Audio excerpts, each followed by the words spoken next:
Yan, kita nyo. Buksan ulit natin ha. Yan. Kita nyo, tayo siyang napatak yung gasolina. Tapos, kapag lumutang itong floated, yung floating natin, yan, lulutang yan, magsasara yan, tataas yan, pataas. Magsasarado na yan, tinan nyo ha.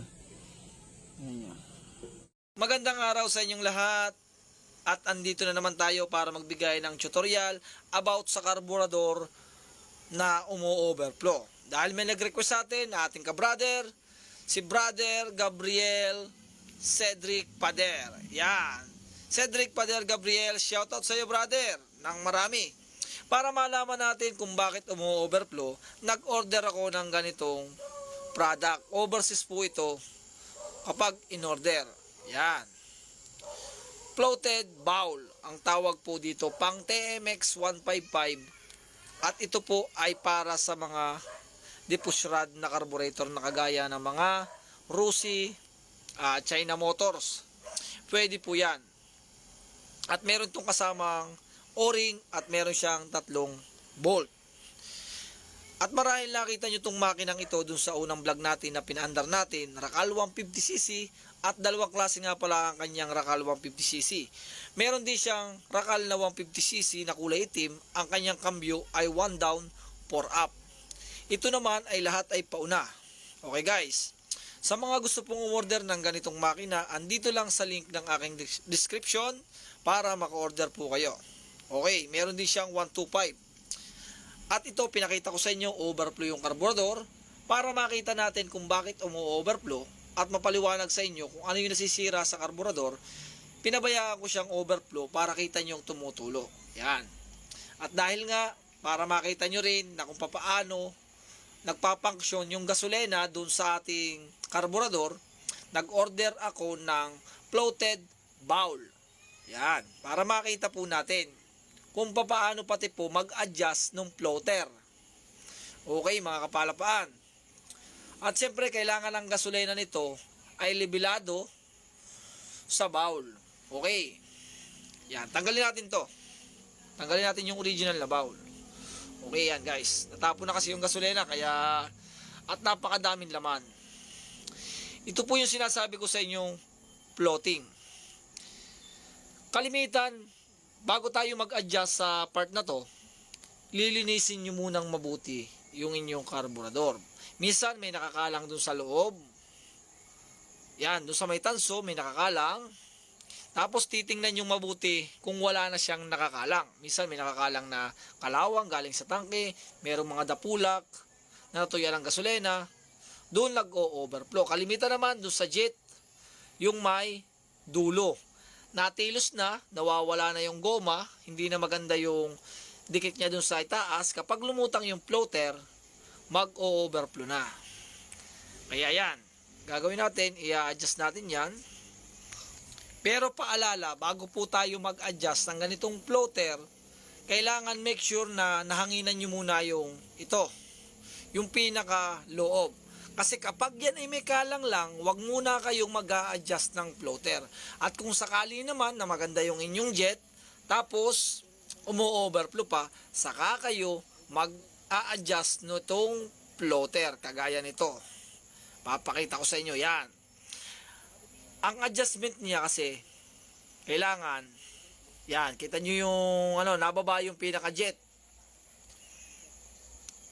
Yan, kita nyo ha. Hindi ko muna siya i-adjust guys. Pababayaan muna natin siyang mag-overflow gamit itong bowl na to. Yan. Para makita ninyo kung paano siya nag-overflow. Saan nga ba dumadaan ang overflow? Dito sa tubong ito sa tanso. Umaapaw. Hindi siya nagpo-floating yung pinaka-floater. Kaya nag-overflow. Kaya hindi ko muna i-adjust para makita nyo yung overflow. Ilalagay muna natin tong O-ring. Yan, may kasama na siyang O-ring. At may kasama siyang 3 bolt sa ilalim at meron siyang dalang 3 washer. Okay. Yan, kakabit na natin muna. Hindi ko muna siya i-adjust para makita nyo kung paano siya nag-o-overflow. Yan guys. Yan. Okay, lalagyan natin muna yung lumang bolt.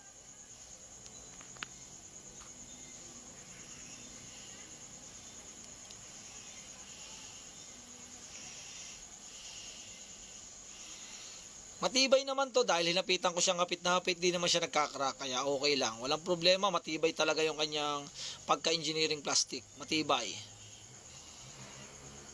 Hindi siya naputok, basta tama lang ang hapit nyo at pantay, hindi siya puputok yan. Okay no, okay. Yan. Hindi ko muna siya in-adjust para makita natin kung bakit nag-o-overflow. Yan. Yan guys, yung gasolina, pagmastan yung mabuti.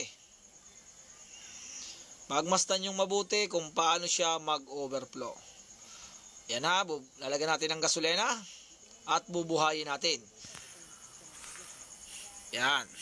Tingnan nyo na mabuti yung ating floating. Kung tataas yung floater natin, yung floater.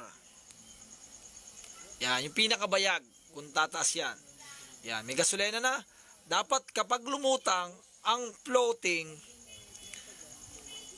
tutuon yung jet pataas. Kita nyo ha, yan. Kita nyo ha. Yan, yan. Pag napuno ng sobra yan, ibig sabihin overflow. Kita nyo mabuti, pagmastan nyo. Pagmastan nyo mabuti kung saan overflow siya.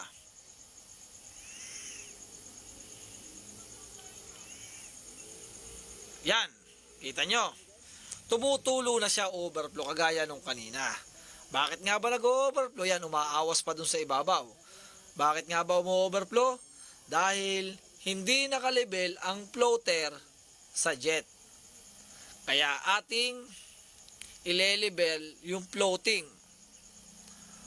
para magkaigi po at tumuon yung jet pataas. Yan ay tuturo ko sa inyo para malaman nyo kung paano magawa ng overflow sa TMX 155 o sa China motor nyo. Na ganitong carburetor, 28 at 30. Meron po kasing ganitong carburetor na 30.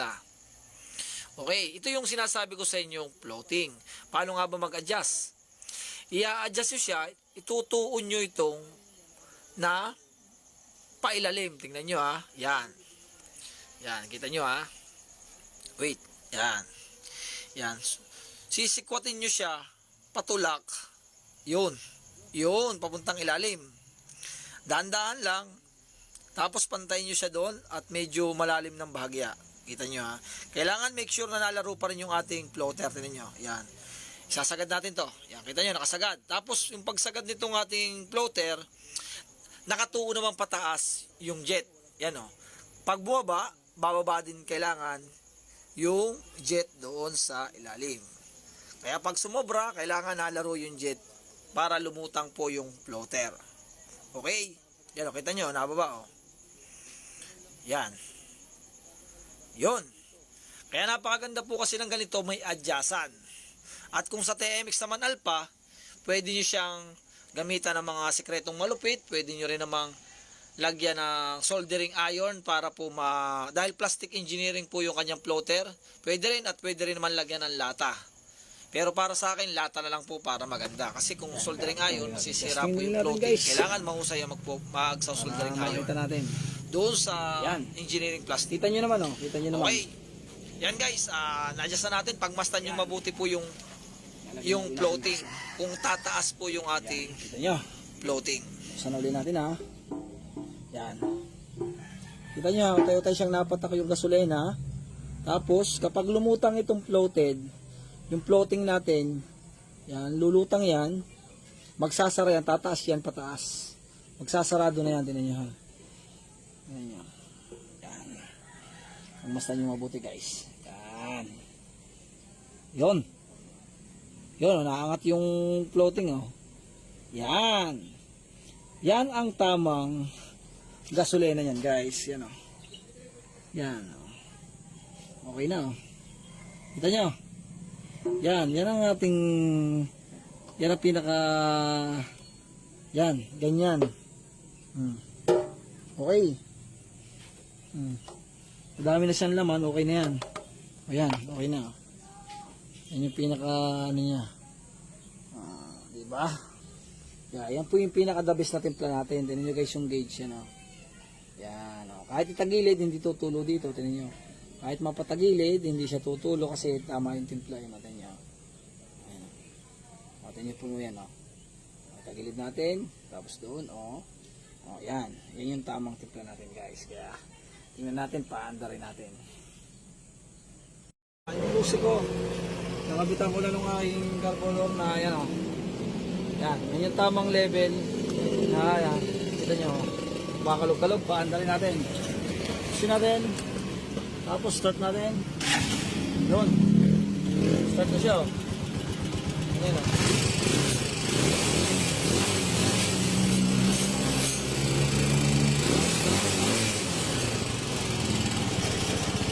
Ayan.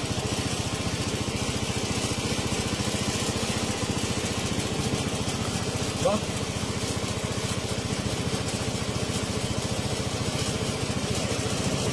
Ito yung level ng gasolina.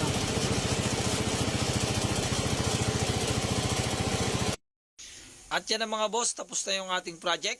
Maraming salamat po sa lahat ng tumutok sa aking YouTube channel at Facebook page. Kung nagustuhan mo naman tong video to, pa-share naman po at pa-like at pa-subscribe po ng aking channel. Maraming salamat po sa inyong lahat. God bless.